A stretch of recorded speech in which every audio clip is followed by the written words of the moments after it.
Hello everyone, this is Here's Trivia, and today we're starting a brand new three-part series on Sun Quan's early years from his birth to the Battle of Chibi. And in this first part here, we will quickly review Sun Quan's family and upbringing during his youth. Then tomorrow we'll continue with Sun Quan's ascendancy to the head of the clan, following his brother Sun Ce's untimely assassination, before concluding our series on Sunday with Sun Quan's three early campaigns against Huangzu, as he thought to establish himself as a leader by avenging his father's death. So kicking things off, we have Sun Quan, who was born in the year 182 in the city of Xiapi as the second son of Sun Jian and Lady Wu. At the time, his father Sun Jian was the mayor of Xiapi,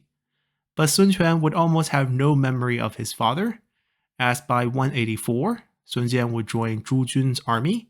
to campaign against Yellow Turbans in Nanyang. Now, no longer the mayor of Xiapi, Lady Wu and the rest of the family would move away from Xiapi to reside in the provincial capital city of Shouchun within the Yang province, and it was here that Sun Quan would spend the early half of his childhood. Then by 189, when Sun Quan was just around 7 or 8 years old, his father Sun Jian would make another bold decision in siding against the regent Dong Zhuo, as he would once again give up his official post, now as the administrator of Changsha, to join Yuan Shu's army in the coalition against Dong Zhuo. And still living in Shouchun at this time, Sun Quan and his family would have to move once again, as Sun Jian was essentially rebelling against the state. So in order to not attract the eyes of the local officials who might be still loyal to the Han and thus Dong Zhuo, the Sun clan moved in with Zhou Yu's family in Lujiang, as Sun Quan's older brother Sun Ce had befriended Zhou Yu. Now, there were two reasons why the family never moved to Changsha with Sun Jian when he was posted there. First, after Sun Jian's service against the Yellow Turbans in Nanyang, he was immediately sent out west to quell the Liang Rebellion, serving under Zhang Wen. Then only after that campaign had ended in failure was he sent to Changsha to become administrator there, which was not an easy job, as the second reason is because Changsha was underdeveloped and was dealing with major bandit problems at this time, so the family never had a chance to really rejoin their father before Dong Zhuo's takeover would happen, forcing Sun Jian to once again rejoin the army. Then, of course, in 191, when Sun Quan was just 9 years old, Sun Jian would perish while fighting against Liu Biao in the siege of Xiangyang, which forced the family to move once again, as they wanted to bury Sun Jian's body closer to their hometown in the Wu Commandery. So this time, they would leave Zhou Yu's family in Lujiang and travel to Guangling, where they would settle for the next 2 years. Then in 193, when Sun Quan was just 13 years old, his older brother, Sun Ce, would end up taking up their father's mantle after serving the 2 years of tomb guarding, as the barely 18-year-old Sun Ce would now join up with his father's old commander, Yuan Shu. And in this same year, Sun Ce would have Lu Fan help move his family once again, as they would move in with Lady Wu's brother, Wu Jing, in the city of Chua, as he was also serving under Yuan Shu at this time. Now, despite Sun Ce's departure, the Sun clan had a huge family, so Sun Quan's childhood was definitely not lonely. 2 years younger than him was his brother Sun Yi, who was Sun Jian's third son. Described to be most similar to their eldest brother, Sun Ce, Sun Yi was a daring, temperamental young man who expressed all his emotions plainly on his face. Then even younger, we have Sun Quan, who was the fourth and last son between Sun Jian and Lady Wu. And in addition to these 4 brothers born by Lady Wu, who was the main wife, there was also records of Sun Lang, who was the younger brother born by a concubine of Sun Jian. And there are conflicting reports on this, but it is said that his baby name was Ren, which is the origins of Lady Sun's name being Sun Ren in Total War Three Kingdoms, as this was a reference to Sun Jian's youngest kid, being named Ren, but this obviously was referring to his youngest son and not his daughters, as daughters did not get their name recorded in historical documents. And there's also another theory on this where it says this is referring to yet another concubine's son named Sun Ren in addition to Sun Lang, but it's rather unclear to say for certain. What is certain is that Sun Quan had 3 sisters, 2 older and 1 younger. The oldest would go on to marry Hongzi, who was a native in the city of Chua. And Hongzi would actually eventually meet and recommend Zhuge Liang's brother Zhuge Jin to Sun Quan. And Sun Quan's second sister would go on to marry a commoner that we only know by the surname of Chen. Then, of course, the younger sister is the famous one, who would go on to marry Liu Bei. And aside from his siblings, Sun Quan was also surrounded by many cousins, as his father, Sun Jian, was the middle son of 3. And of his 2 uncles, the older uncle, Sun Qiang, passed away rather young, leaving behind 2 sons in Sun Ben and Sun Fu, who were both raised by Sun Jian as his own. Sun Ben was even older than Sun Ce and had served alongside Sun Jian and even fought to recover his body after the ambush outside of Xiangyang, while the younger Sun Fu grew up alongside Sun Quan before also joining Sun Ce once Sun Ce decided to rejoin Yuan Shu and join the military. Now, we're just going to briefly introduce these cousins now, as they will return to play a bigger role following Sun Ce's death, as Sun Quan was not everyone's first choice when it came to becoming the head of the household at the time. Then lastly, Sun Jian also had a younger brother named Sun Jing, who had 5 sons as well. And while Sun Jing did come to Sun Ce's aid in the attack on Wang Lang in Kuaiji, and also was the one who organized 500 men to help join Sun Jian when he first went to war against Yellow Turbans, Sun Jing himself was the definition of the youngest son, as he had no desires for power or government posts,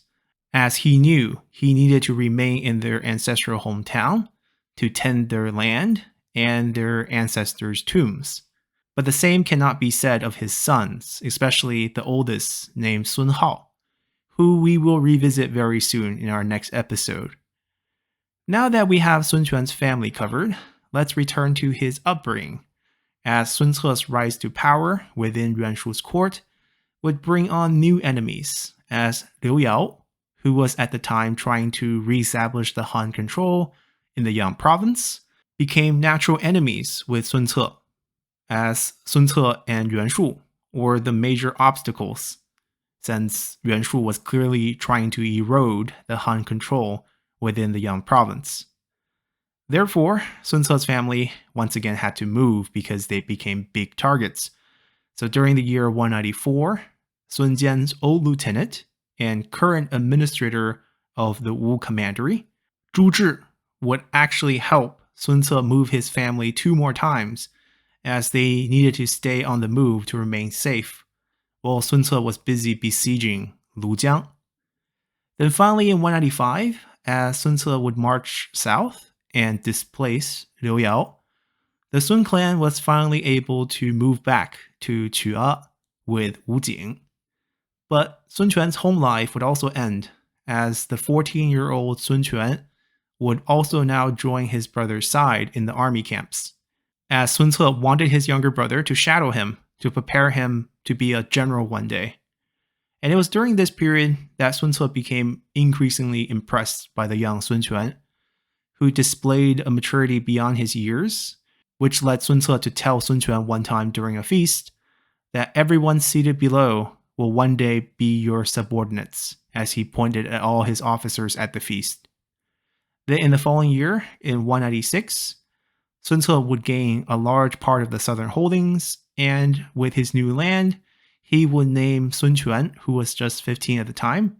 to become the mayor of Yangxian, which is the modern city of Shaoxing in the Wu Commandery. And he would also leave Hu Zong and Zhu Ran to tutor Sun Quan. And for the next 3 years, Sun Quan would actually have some stability in his life, as he would serve as the mayor and study classic Confucian texts under the guidance of these two teachers. And it was also during this time that Sun Quan would officially receive his recommendation letters to the court by Zhu Zhi, who was the administrator of the Wu Commandery, and Yan Xiang, who was the prefect of the Yang province,